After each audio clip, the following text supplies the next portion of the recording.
Edgardo Benninger Quasser nació en Santiago el 25 de agosto de 1925.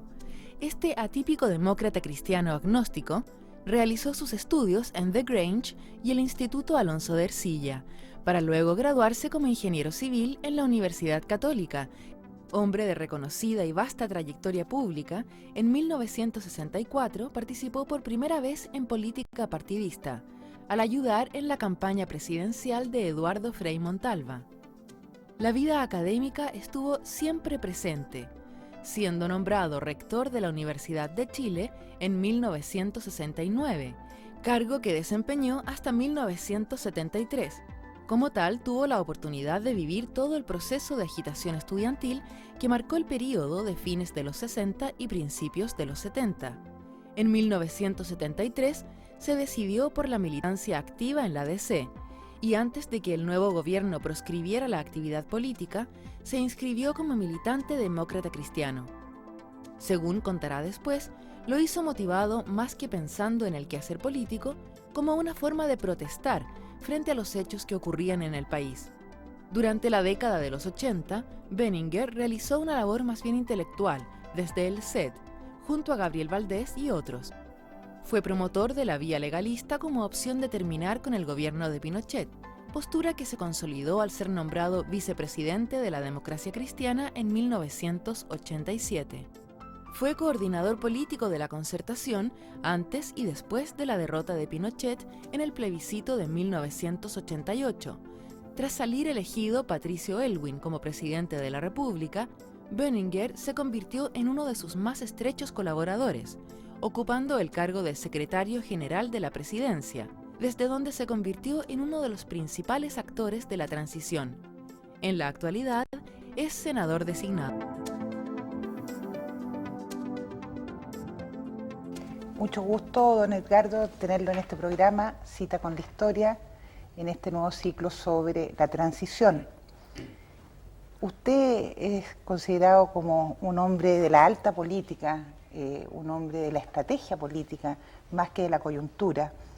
Y frente a eso, la primera pregunta es, ¿cómo usted, siendo un agnóstico, conforma, digamos, tiene un gran peso en lo que va a ser la democracia cristiana en el periodo de la transición? Mire, la verdad es que esto es una historia de vida. Yo estaba en la universidad por un lado, y fui decano de la Facultad de Economía y era director de presupuesto, después de haber empezado como asesor de esta dirección. Con Sergio Molina, creo. Con Sergio Molina. Yo fui asesor de Sergio Molina cuando Sergio Molina nombraron ministro de Hacienda.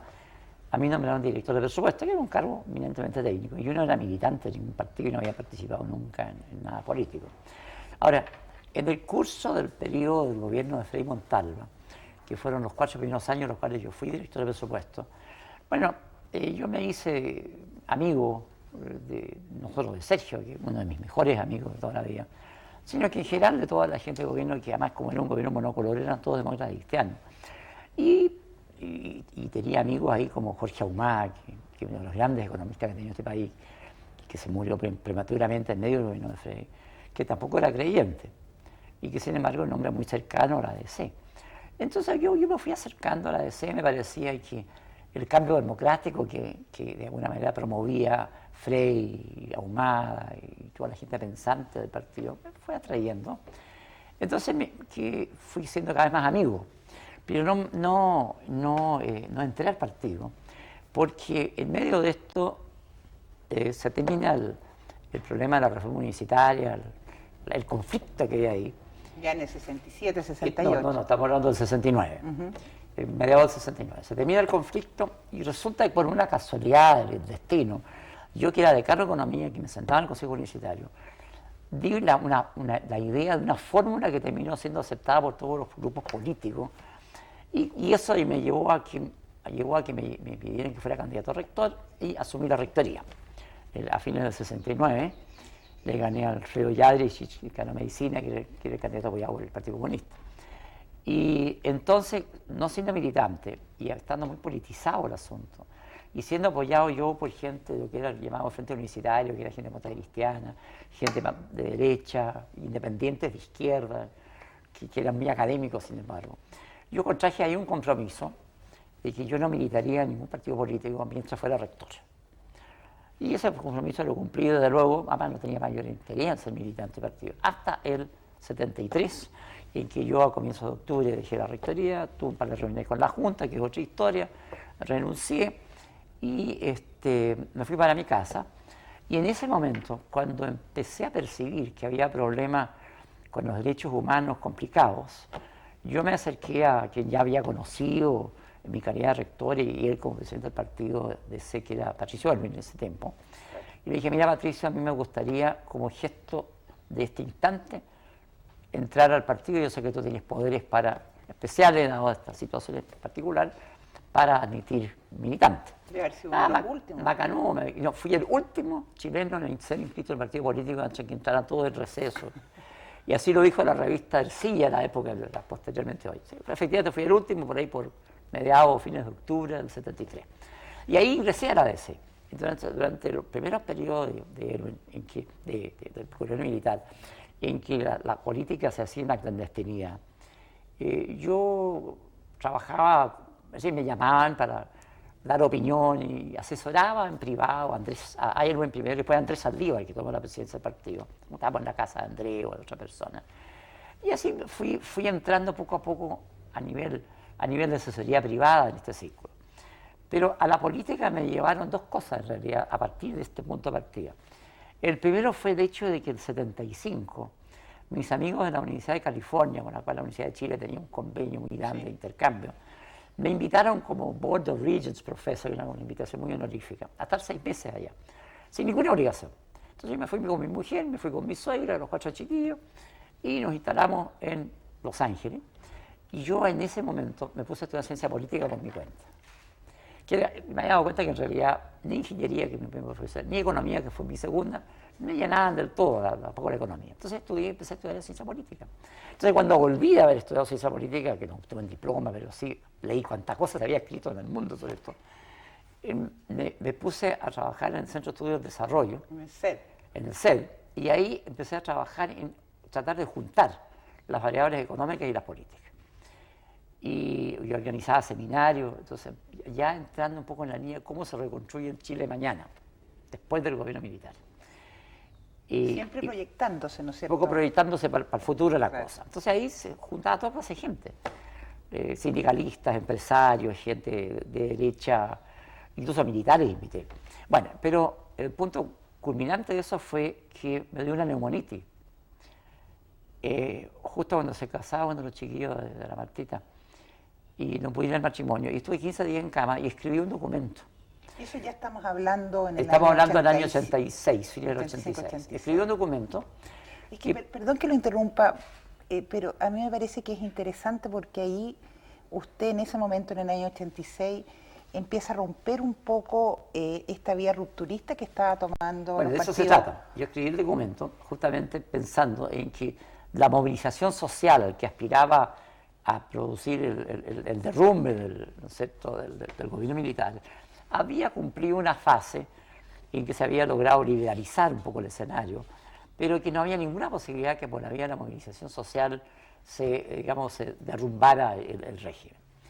Entonces yo escribí un documento, como te digo, la anécdota es que yo estaba con neumonitis en cama, si no a lo mejor no lo habría escrito nunca, y ese documento lo mandé a Patricio Aylwin y lo mandé a una serie de amigos del Partido Demócrata Cristiano. Y ahí se propiciaba, por primera vez por escrito, el que había que abandonar esta cosa de la movilización social como modo de tratar de cambiar el régimen político y que la única opción válida y posible, con riesgo pero posible, era el plebiscito del 88. Y ese documento sirvió de plataforma en la candidatura en el año 87 que llevó a Patricio Aylwin a la presidencia del partido.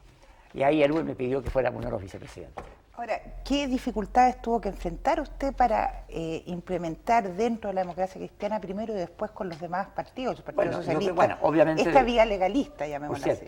Mira, hubo mucha resistencia.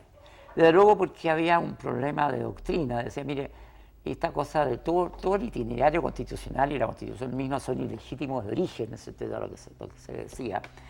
Y en consecuencia no podemos aceptar meternos dentro del régimen. Entonces, frente a eso, discutíamos los otros, empezando por mí mismo, de que en realidad acá se trataba de ser realista y que no había más posibilidad que esa. Por más, él en un seminario anterior, en un seminario con Pancho Bulnes en San Fuente, había dicho de que había que tomar la Constitución del 80 como un dato de la causa, que era un hecho. Legítima y ilegítima, era un caso de la causa. Entonces, claro, primero, la elección de la ADC, de abril o mayo del 87, fue el triunfo interno de esta tesis. ¿Quién conformaba el otro grupo? Bueno, el otro grupo lo encabezaba quien había sido presidente de la Alianza Democrática y que era como el gran líder de la oposición o la disidencia, que era Gabriel Valdés. Y la verdad es que esto me costó un largo periodo de cierto distanciamiento con Gabriel, que no me perdonó que hubiera pasado, como quien dice, a un bando discrepante de la posición de él. Pero él ahora está muy contento. No, sí, no solo eso, hemos vuelto a ser amigos y todo eso quedó en el pasado. Y entonces, eso fue una cosa interna. Y una vez que la ADC entró en esto, el problema fue paulatinamente convencer a los demás partidos. Y partió con el socialismo renovado. Una de las cosas ya más específicas de discusiones, había una ley, la ley de los partidos políticos, en que había que inscribir el partido, o los partidos, para poder participar. Entonces, bueno, nosotros decidimos inscribirnos. Esto fue una larga discusión en el Consejo Nacional de la ADC, y luego los socialistas de Núñez o de Brioni, no me acuerdo cuál de los dos era el nombre que tenía en ese momento, también siguió la misma tesis, y finalmente esto se impuso en el mundo de la oposición en general, excepto el Partido Comunista, y se formó una concertación por el no, y entramos finalmente al plebiscito. Dentro de su estrategia estaba dejar de lado al Partido Comunista. Sí, claro. Pero eso le generaba problemas también con el Partido Socialista. Bueno, no por lo siguiente, porque resulta que el Partido Socialista se había dividido. Se dividió al 78, en que el grupo de Altamirano, curiosamente, como sabemos, esto se inició este camino del socialismo renovado, y el llamado socialismo de Almeida se quedó en alianza con el PC. Y formaron conglomerados de distintos nombres a través del tiempo. Y entonces, con el socialismo renovado nunca tuvimos la dificultad con el PC. El socialismo renovado siempre aceptó que alianza con el PC no era posible. O sea, nuestra condición básica la aceptó siempre el Partido Socialista Renovado. Y el problema se resolvió solo, porque después de ganar el plebiscito, se produjo la discusión interna de cuál debía ser la coalición de gobierno. Sí. Entonces ahí nuevamente se formaron dos bandos. Pero antes que lleguemos a eso, ¿cuál fue en definitiva lo que ustedes tuvieron que ceder para generar esta concertación? No, yo creo que no cedimos nada. No cedimos nada, sino que lo que ocurrió fue que por la fuerza de los hechos, la tesis se impuso. Y se impuso porque tuvimos una estrategia paralela que la pusimos como primera prioridad, que fue el movimiento por las elecciones libres, en que decimos, mire, nosotros lo que queremos son elecciones libres. Y se creó este movimiento que lo coordinaba Sergio Molina, claro, y donde estaba también Eduardo Freire, Silvia Alessandri y una serie de otra gente. Ahora, en el caso de que este movimiento para las elecciones libres fracase, no nos queda más remedio que ir al plebiscito. De manera que fue cuando no prendió el movimiento para las elecciones, bueno, el movimiento para las elecciones libres no cumplió su objetivo, porque Pinochet descartó totalmente elecciones con varios candidatos, es que dijimos, muy bien, no nos queda más opción que el plebiscito. Y ahí lo del plebiscito tuvo que generar aceptación, excepto en el Partido Comunista. ¿Qué rol jugó usted en el plebiscito del 88? ¿Cuál fue su cargo y cuál fue su tarea? No, yo era el vocero de la concertación, pero no era Patricio Elwin, el presidente del Partido Demócrata Cristiano. Usted era el vicepresidente. Yo era uno de los vicepresidentes, y era un poco el vicepresidente a cargo de las relaciones políticas con los demás partidos de este conglomerado naciente. Pero la campaña misma, yo no la dirijo, no entiendo nada de campañas, de manera que yo en la campaña específicamente no participé. Había un coordinador de campaña que era General Arriagada y otra gente, y yo después participé en otras cosas, en la coordinación política, de la coalición, la negociación parlamentaria con el resto de los partidos, etc. Ahora, ¿qué rol jugó Estados Unidos en esto? Tengo entendido que usted tenía muy buena relación con el embajador en ese momento, Harry Vance. Sí, claro. Y se lo pregunto porque en el tiempo de Frei Montalva hubo mucha ayuda norteamericana a la campaña del 64 y que ha salido cada vez con más fuerza documentos que lo prueban, quiero saber hasta qué punto Estados Unidos apoyó el plebiscito del no, tanto en plata como también en ideas. Yo creo que en esta cosa tiene como varias etapas. Efectivamente, en la década del 60, en los tiempos de la Alianza para el Progreso, Estados Unidos apoyó mucho la vía chilena alternativa al castrismo y veía la democracia cristiana chilena, la revolución en libertad, ¿cierto? Y eso efectivamente hubo bastante apoyo. No me consta lo de las platas, pero apoyo de otro tipo me consta, así que había mucho. Luego se produce, la cosa de Allende, se produce la confrontación del gobierno de Estados Unidos con el gobierno de la Unidad Popular, cada vez más fuerte, y cuando se produce el golpe de Estado y asume la Junta Militar y luego Pinochet la presidencia, el gobierno americano fue inicialmente extremadamente proclive a Pinochet, porque Estados Unidos, que estaba en medio de la Guerra Fría, lo más importante para los americanos era apoyar a todos los que fueran anticomunistas. Y aquí tenía un general que era el más anticomunista de los anticomunistas. Entonces mandó de embajador, han estado varios, pero mandó, no sé, por el 75, por ahí, a James T. Berg. Y T. Berg era un hombre muy pinochetista, muy conservador él. Y esa fue la etapa de distanciamiento fuerte de Estados Unidos, del aparato oficial americano, respecto de la oposición chilena. Nosotros lo que teníamos en Estados Unidos eran relaciones muy positivas y recibíamos mucho apoyo de las fundaciones, la Fundación Ford, la Fundación Interamericana y otras. Y teníamos obviamente el apoyo de los países europeos.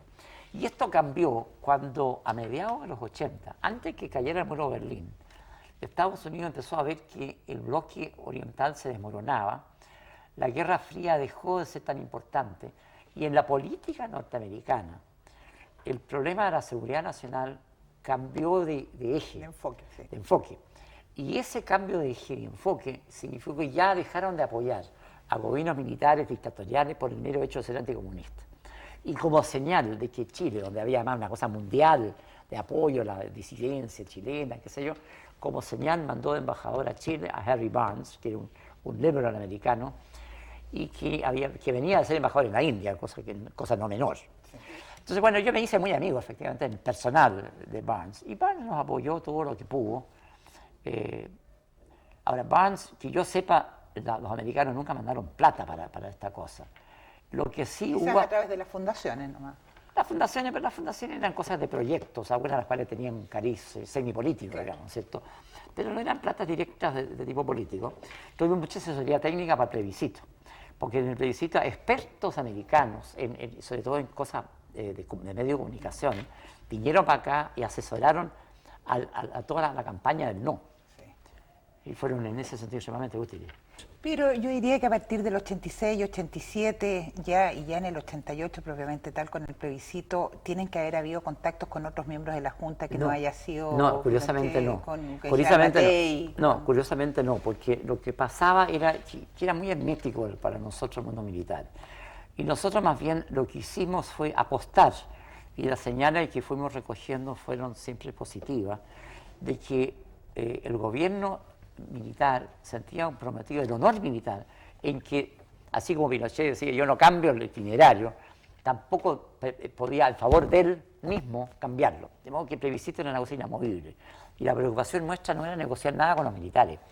La preocupación nuestra era que las condiciones en que se iba a desenvolver el plebiscito nos dieran alguna chance. Y ahí hubo, verdad, y esto fue uno de los problemas, de las cosas, de los factores probablemente decisivos en la petite histoire de la transición, que hubo unos proyectos de las llamadas leyes políticas que salieron del Ministerio del Interior y que tienen que ver con si el Tribunal Calificador de Elecciones que contemplaba la Constitución, si ese iba a funcionar para el plebiscito o no. El proyecto de ley decía que no. Si iba a haber apoderados de los partidos, o del no, mejor dicho, en las mesas. El proyecto decía que no. Si iba a haber acceso a la televisión y a los medios de comunicación en general. No, silencio total en los proyectos. Y esto fue a dar al Tribunal Constitucional, que estaba formado por 5 personas, nombradas todas por Pinochet. Pero resulta que el Tribunal Constitucional, por 3 votos a 2, por una mayoría encabezado por su presidente, un muy distinguido jurista, al cual yo le he rendido muchas veces, era don Eugenio Valenzuela Somarriga, ahora en el Tribunal Constitucional, le dio en la cabeza a los proyectos del Ejecutivo. Y logró... Y el Ejecutivo, nuevamente por el primer honor militar comprometido con la institucionalidad que ellos mismos habían dado, acató. Y entonces de ahí nació la franja.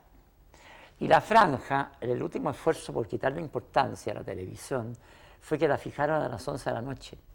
Pero contrariamente a lo que ellos y nosotros esperábamos, tuvo una audiencia brutal. Y ahí se produjo este famoso contraste, que esto es una franja alegre, con la famosa cosa de la alegría ya viene, una cosa muy, muy tira para arriba. En cambio, la franja del sí era el arcoíris. La franja del sí era una cosa muy, muy como de temor al caos. Creíamos que ese era el caos, era como el mensaje predominante. Pero nosotros nunca nos acercamos a nadie, excepto la noche misma del plebiscito. Bueno, eso era después del triunfo, ¿no? Digamos, la noche del plebiscito y los días siguientes, ustedes tenían que haber empezado a articular cuál iba a ser el futuro para el cambio. Por supuesto. Bueno, desde luego hay una cosa de pocos días antes del plebiscito, que fue el hecho de que nosotros nos llegaron una serie de rumores, incluso a través de la Embajada de Estados Unidos, de que había movimientos sospechosos de tropas y acuartelamientos, y en fin, se sospechaba de órdenes de que si le iba mal, el gobierno iba a dar un golpe de mano. Entonces nosotros nos fuimos a hablar, me acuerdo, con la embajada. Y ¿Ustedes como Partido Demócrata Cristiano o como Concertación? No, la Concertación por él no, pero yo fui, me acuerdo de eso, por la amistad con Barnes. Y le pedimos a Barnes algún gesto del gobierno americano, solamente en el sentido de que Estados Unidos esperaba que el plebiscito fuera limpio y que se respetaran sus resultados. Y así lo hizo, por lo demás, el Departamento de Estado. Nada más que eso. Y bueno, se produce la noche del plebiscito. Estábamos nosotros en la casa que teníamos arrendada en Alameda con Victorino Lastarria.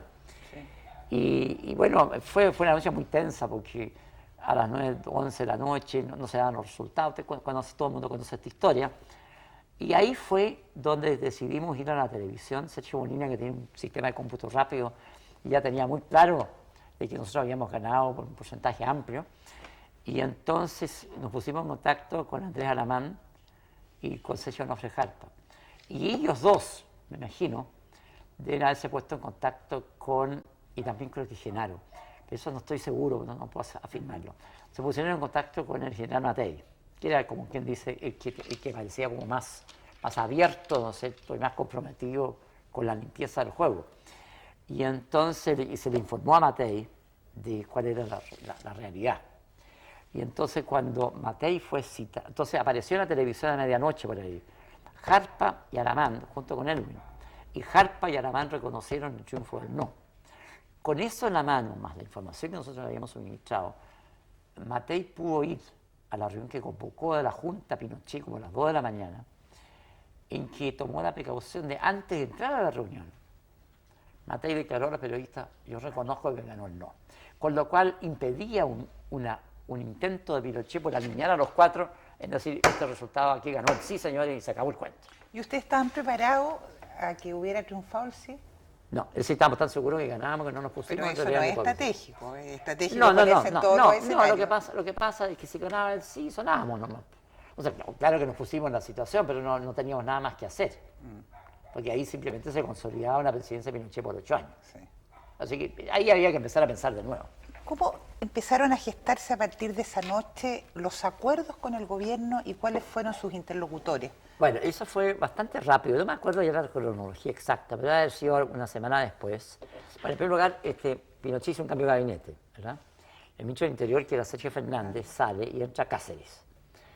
Y Cáceres, a través de Renovación Nacional, porque nosotros con esto, primero con el Acuerdo Nacional del año 86, sí, nosotros teníamos una muy buena relación con Andrés Alamán, con Francisco Bulnes Sanfuente, con varios de ese grupo de los liberales, conocidos después así de Renovación. Entonces, a través de ellos, creo que hicimos presente la necesidad de que viéramos cómo se desarrollaba esto. Y nuestra primera demanda era que había que reformar la Constitución lo suficiente para que nosotros pudiéramos aceptarla. Porque era inconcebible para nosotros, fue una larga discusión al interior de este conglomerado del no. Bueno, ¿qué hacemos si nosotros no reconocemos la Constitución? ¿Cómo vamos a gobernar? ¿Con qué regla del juego vamos a gobernar? Entonces es indispensable llegar a un acuerdo. Y Cáceres creo que tuvo la lucidez de empujar a su vez a Pinochet a aceptar, porque lo que era el partido UDI ya formado, y el propio Pinochet y los sectores, llamémoslos más duros, del sector militar se oponían a todo cambio constitucional.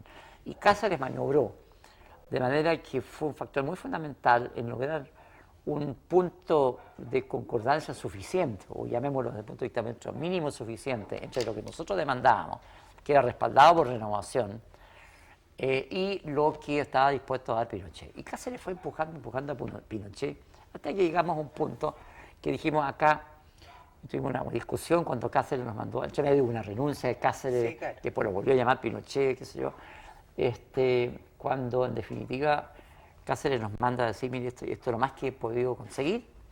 Nos reunimos todos los presidentes de ese tiempo, de los famosos 17 partidos, que había unos mini partidos socialistas, y discutimos el tema. Y yo me acuerdo de que varios de nosotros argumentamos muy fuertemente en la línea de que, porque el argumento era, mira, aquí lo que se trata de, aquí no hay ningún cambio en la estructura de poder. El gobierno no es poder. Están equivocados, porque el mero hecho de hacerse cargo del gobierno significa un cambio en el balance de poder, en la correlación de fuerzas políticas. El mero hecho es el gobierno. De manera que yo, argumentábamos nosotros, priorizo la aceptación de esto para ganar las elecciones, porque nadie tenía duda ya que él iba a ganar las elecciones. Claro, que ya iba a haber. Era obvio. Y entonces así se produjo el acuerdo. La concertación por unanimidad aceptó respaldar el acuerdo, se produjo el famoso plebiscito, ¿no es cierto? Pero ahí de nuevo tiene que haber habido, me imagino, en estas discusiones dentro de los partidos de la concertación, pero pensemos en los partidos grandes, no los 17, tiene que haber habido, digamos, algo que ceder y por algo. No, lo que pasa ¿Cómo hace la democracia cristiana para...? Es que el problema no, era más bien de un enfrentamiento de estrategias. De gente que tenía de estrategia y además de sensaciones viscerales. Porque lo que no querían aceptar, sino todo, en términos de reforma constitucional, era aquello que visceralmente se habían sentido incómodo con todo lo que habíamos ya hecho, de inscribirnos, no sé, de inscribir los partidos, participar en el plebiscito, aunque lo hubiéramos ganado, etc. Pero el argumento decisivo fue, bueno, mire, si nosotros no aceptamos esto, pero ganamos las elecciones y nos instalamos en el gobierno, entonces tendríamos que salir a la calle de nuevo y vía movilización social cambiar la Constitución. Si no fuimos capaces, en la etapa más épica del enfrentamiento político, de lograr aquello, mira, lo vamos a hacer cuando la gente lo va a querer es que le resuelvan sus problemas. Entonces, fue una política de acuerdo, digamos. Fue una política, no, claro, fue una discusión al interior de la concertación en que primero la DC terminó matriculándose enteramente con la tesis. Ya se había superado el problema de participar o no participar.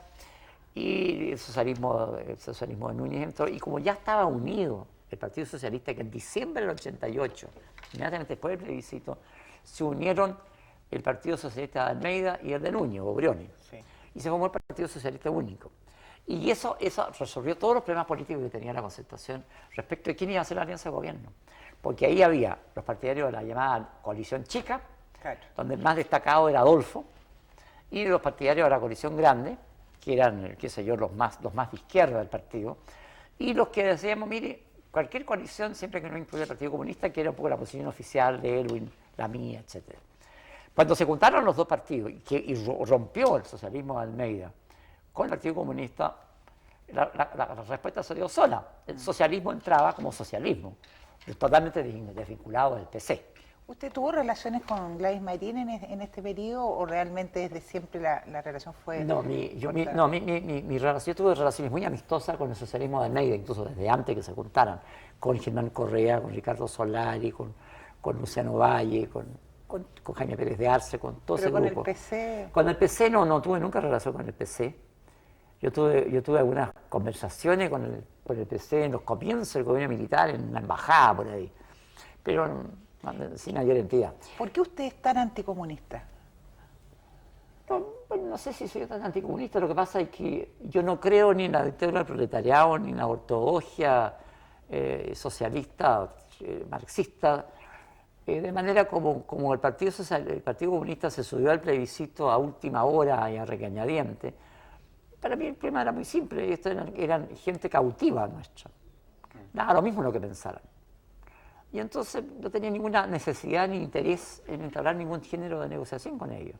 Pero ustedes sienten, y usted personalmente, haber metido una cuña en la derecha, digamos, entre Renovación y la UDI, para generar este acuerdo de la transición. Claro, bueno, es que acuérdense la cosa de que la unión de la derecha nace mucho después. Sí.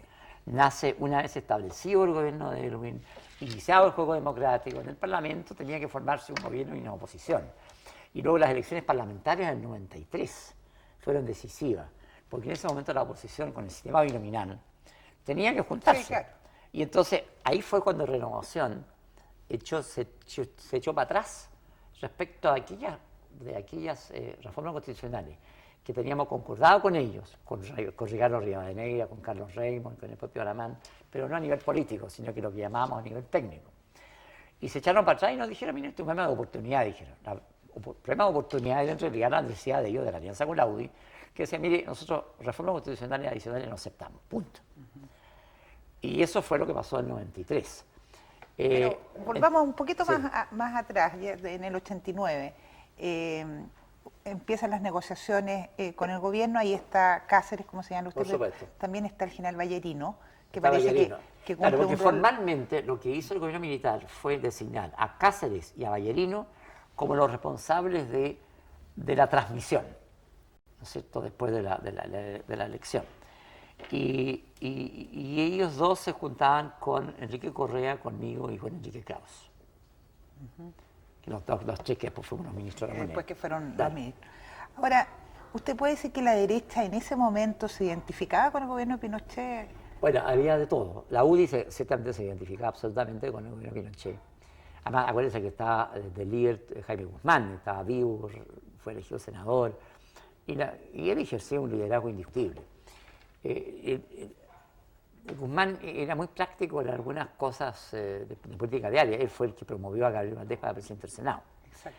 Pero, en cambio, era muy firme en su teoría política. Y la teoría de la democracia protegida, que es lo que terminó de desarmarse ahora con la reforma que estamos afrontando esta semana, fue una creación de Guzmán basada en su visión pesimista de la democracia.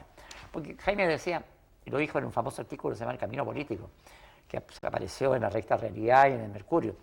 Mire, Chile es un país que no puede tener una democracia viable mientras siga siendo un país subdesarrollado.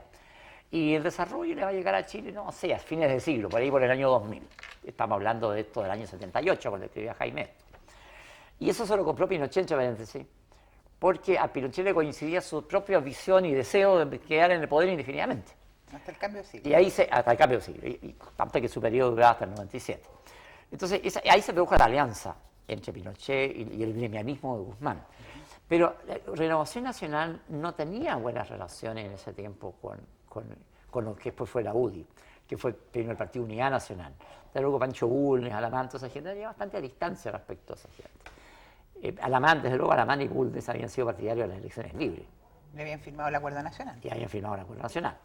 De manera que, como digo, la derecha unida se va consolidando de a poco en el Parlamento por la necesidad de la política democrática. Y ahí, a su vez, se produjo un doble camino. La UDI poco a poco se fue perdiendo su rigidez de apoyar incondicionalmente todo lo que venía de antes, y Renovación también se fue acercando, ¿no es cierto?, a la UDI en muchos aspectos. Se dedicó a hacer política. Claro, empezaron a hacer la política de cada día, que se necesitaban Quizás muy mayoría, parecido. ganar escaños parlamentarios. Se me ocurre pensar que es muy parecido a lo que le pasó a la democracia cristiana. La democracia cristiana, cuando era Falange, era un partido con principios muy claros, que no transaba, y luego, digamos, se fue adecuando a la realidad. Bueno, no es tanto, Contingente. porque claro, la Falange era muy doctrinaria, pero al mismo tiempo la Falange fue un partido que era muy realista, porque siempre apoyó a Pedro Enrique Alfonso, siempre apoyó a alguien, contra la Pinchera Chico.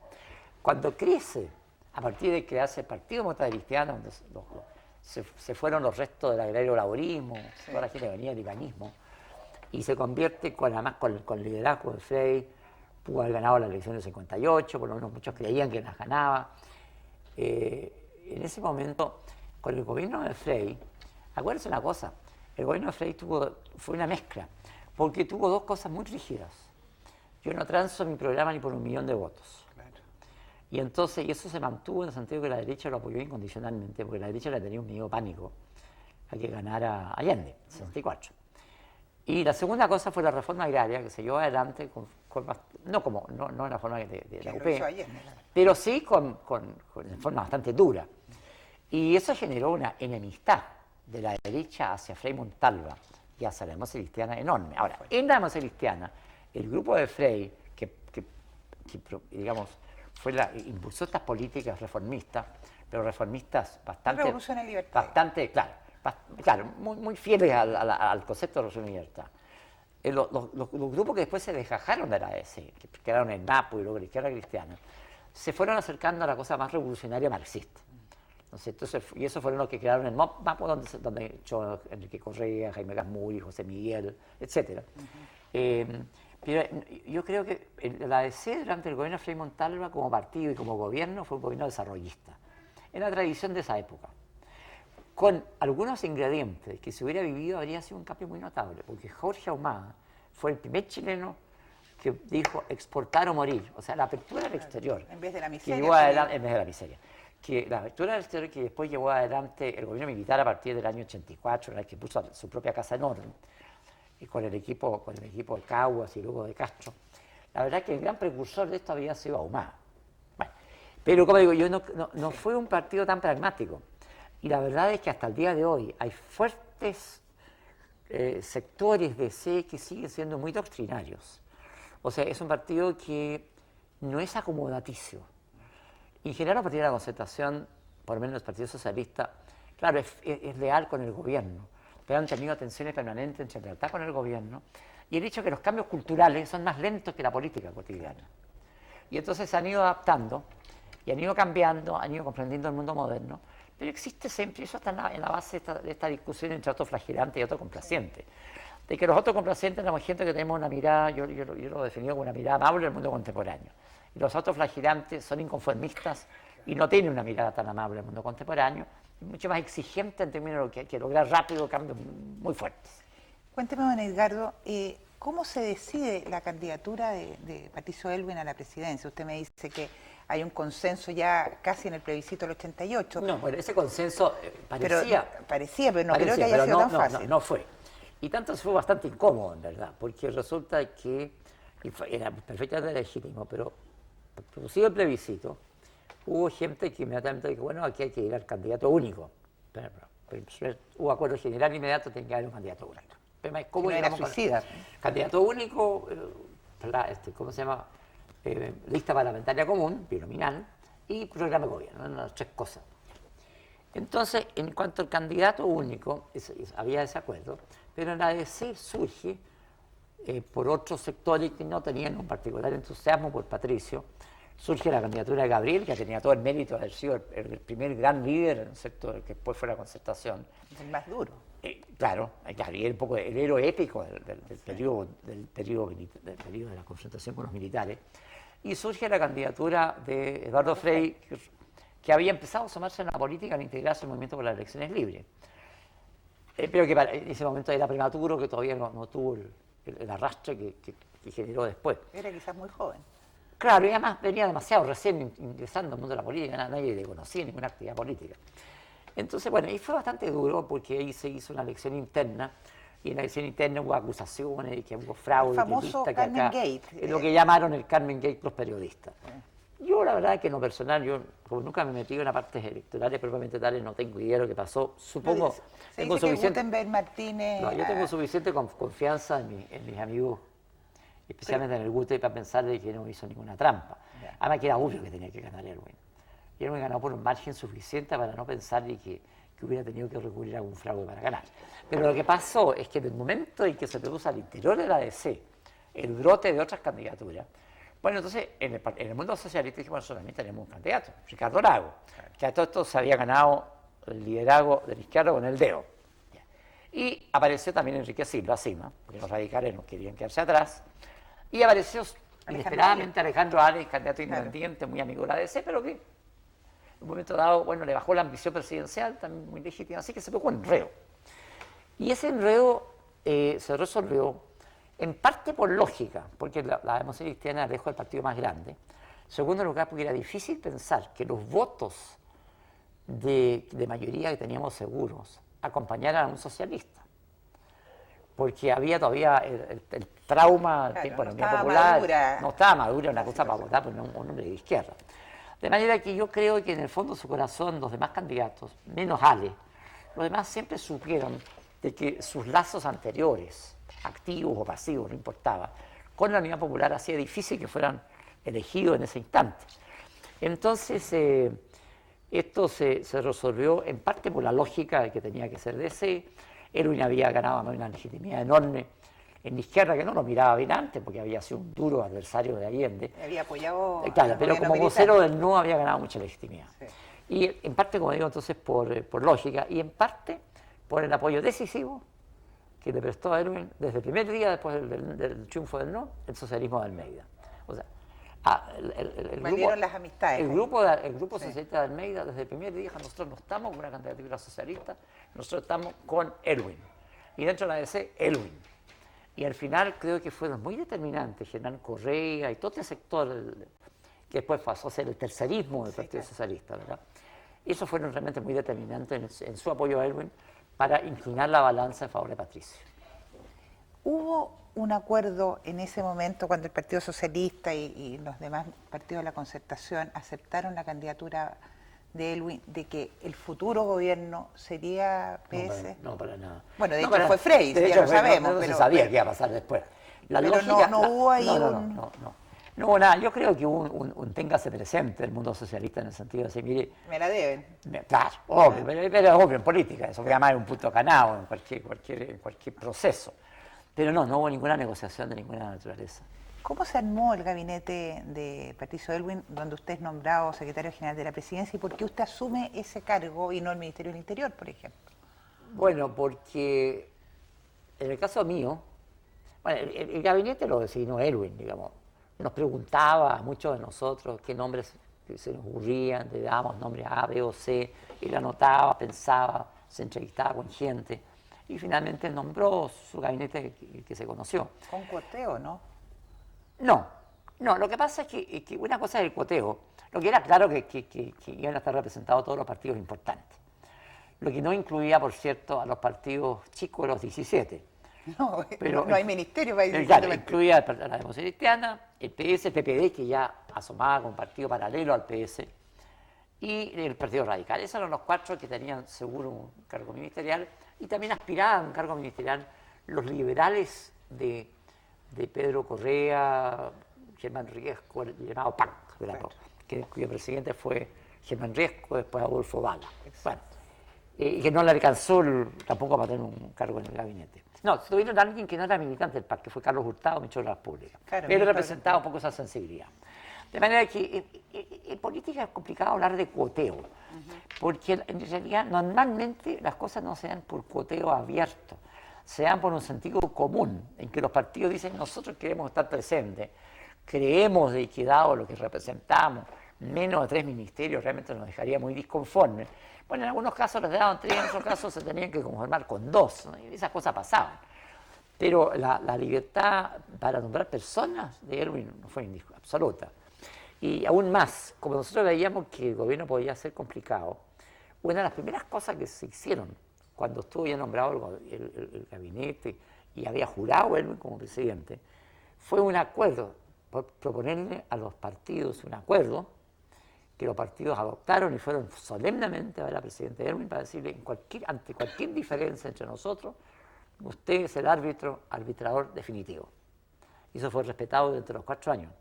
Y por eso es que el gobierno de Erwin fue absolutamente exento de todo conflicto al interior de la coalición. Ahora, ¿cuáles fueron los momentos más peliagudos? Pero usted me había preguntado por qué yo asumí la CPS. perdón, sí. Bueno, por una razón muy simple, que yo había estado a cargo del programa del gobierno. Yo y Enrique Correa, yo era el coordinador del programa y él era el coordinador adjunto. Entonces, como se concebía en el diseño que hicimos la CECPRES como el ministro que coordinaba relaciones políticas y programáticas, él pensó de que yo era la persona más indicada para hacer aquello. Y me llamó muy temprano para decirme: mira, yo quiero que tú asumas ese cargo. Yo le dije: mira, encantado, presidente, pero con una sola condición, le dije: Patricio, y es que esto se convierte en un ministerio formal, porque yo no quiero aparecer como un tipo oscuro que tiene por detrás del trono. Entonces, y ahí se mandó una ley, se creó el Ministerio de Secretaría General de la Presidencia de se conoce hoy día, porque el tipo Pinochet no era ministerio, Exacto. no era ministerio, Era era una status del asesoría, ministerio. claro. Ballerino trabajaba directamente con Pinochet y los antecesores de Ballerino también. Y entonces no había ninguna otra cartera lógica. Erwin quería que yo estuviera y se daba cuenta de que además yo no tenía ninguna condición para ser ministro del Interior. Ministro del Interior significaba encargarse del orden público, una serie de cosas de las que yo no entiendo nada ni me interesan. Una pregunta, ¿había algo, cuando usted ya asume la Secretaría General de la Presidencia, tiene que haber hecho una mirada hacia atrás? ¿Había algo del gobierno Pinochet que a usted le parecía que era necesario continuar? Bueno, desde luego, sí. Desde luego nosotros tomamos dos decisiones estratégicas en cuanto se inició el gobierno. Decisiones de Erwin, pero digamos concordadas entre todos nosotros. Y las dos decisiones fueron una, de que lo que teníamos que priorizar era el que al gobierno le fuera bien en esos 4 años.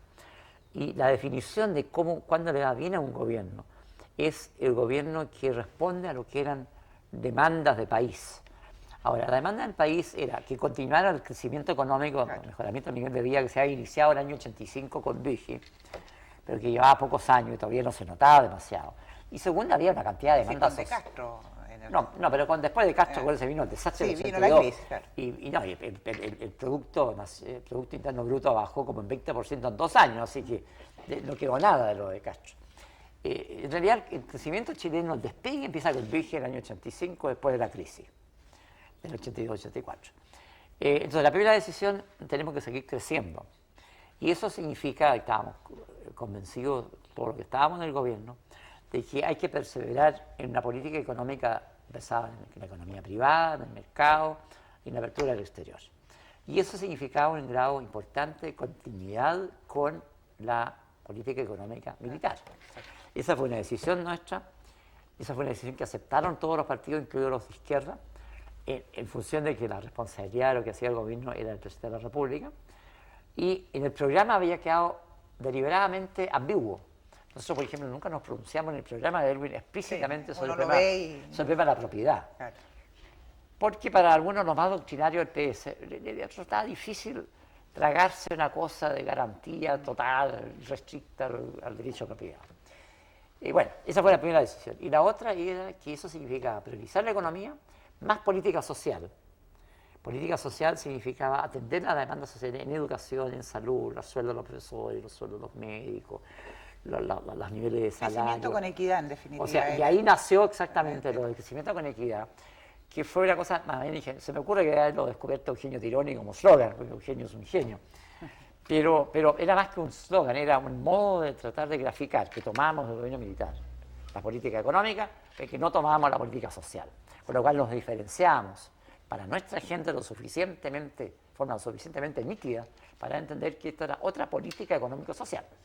Y ahí conseguimos además el apoyo, y eso fue muy importante, porque usted me hablaba de Renovación Nacional. Nosotros tuvimos el apoyo durante el año 90 y 91 para sacar adelante primero la reforma tributaria y luego la reforma laboral, explícita de Renovación Nacional en las dos oportunidades, y también en un caso el acuerdo y en otro caso la aquiescencia de los empresarios. Y al cabo de estos años, digamos, la gente nos tomó confianza. Yo he dicho, para terminar la idea, yo he dicho siempre que nosotros invertimos en los 2 primeros años mucho en crear confianza empresarial, para que la inversión no se parara. Porque estaba todo este cúculo, como que es el caos, estos son unos estatistas espantosos que van a dejar la grande. Y cuando allá a la altura del 92, empezó a verse claro que cuando Fox decía verde, era verde lo que se hacía. Y que era un ministro de Hacienda absolutamente confiable. Y que Erwin, ¿no es cierto?, nunca contradecía a su ministro de Hacienda. Y ahí generamos una confiabilidad que fue decisivo en el éxito, que fue decisivo en que hubiera después reelecciones sucesivas de la concertación. Una última pregunta. ¿Pasaron susto con el boinazo y con el ejercicio de enlace? Porque tengo entendido que incluso hubo algunos funcionarios dentro de la moneda que empezaron a preparar maletas. No me consta que nadie haya preparado maletas. Yo pasé, la primera de estos hechos fue en el 91. El 91, que fue el ejercicio de enlace. Claro, el ejercicio de enlace alcanzó a preocuparnos, tanto como susto No, pero no teníamos claro cuáles eran las motivaciones del ejército. Lo que nos quedó claro desde el comienzo, y por eso que nunca tuvimos susto, es que ni la Marina, ni la Fuerza Aérea, ni Carabineros estaban en el juego del ejercicio de enlace. Esto era una cuestión sola del ejército. Y era imposible un golpe de Estado del ejército solo. Claro. Las otras tres ramas ya habían muerto a su cuartel y no querían saber más de política. Su único problema era que el tema de los derechos humanos no los dejara en una situación muy demasiado complicada. Pero en el ejercicio de enlace, entonces, empezamos a razonar. Y bueno, y ahí el ministro de Defensa se contactaba con Ballerino, o Enrique Correa se contactaba con Ballerino, yo también algo con Ballerino. Y en definitiva, lo que hicimos fue un acierto, que era un poco a ciegas, pero un acierto. Le dimos garantía de que no se iba a hacer un esfuerzo extraordinario para seguir investigando el caso de los Pinocheques y de la Lucía, que tenía un lío en el Instituto Seguro del Estado y que estaban empezando a flotar. Inmediatamente se acabó el ejercicio de enlace. Y ex post, y eso lo digo yo explícitamente en mi libro, la verdad es que los tres momentos en que se produjeron situaciones anómalas, el 91 con el ejercicio de enlace, el 93 con el boinazo que se produjo cuando Elwin estaba en Europa, yo andaba con él. Nosotros estábamos en Dinamarca, no, en Oslo, cuando nos llegó la información de la cosa del boinazo, estaba Kraus de vicepresidente. Y entonces ahí con toda seguridad, con absoluta firmeza y certeza, Elwin le dijo, me mandó a decir a Kraus, no se da nada. Excepto, nuevamente, que había una comisión investigadora de la Cámara de Diputados, que creo que la presidía Jorge Jackson en ese tema, que había avanzado bastante en sus pesquisas respecto de los Pinocheques, como los llamaban, y se corrían muchos rumores de que estaba cerca de generarse un procesamiento de Pinochet hijo. Y eso coincidió con esta cosa. La Cámara de Diputados acuerda postergar, qué sé yo, tomó una acción dilatoria, que era una señal política muy clara, y se acabó el ejercicio del enlace. Y el tercer momento, que fue durante el gobierno ya de Frey, claro, cuando mandaron a la cárcel a Contreras y los militares hicieron el asado en Punta Peuco, que fue el momento en que el Consejo de Defensa del Estado estaba por involucrarse en los Pinocheques.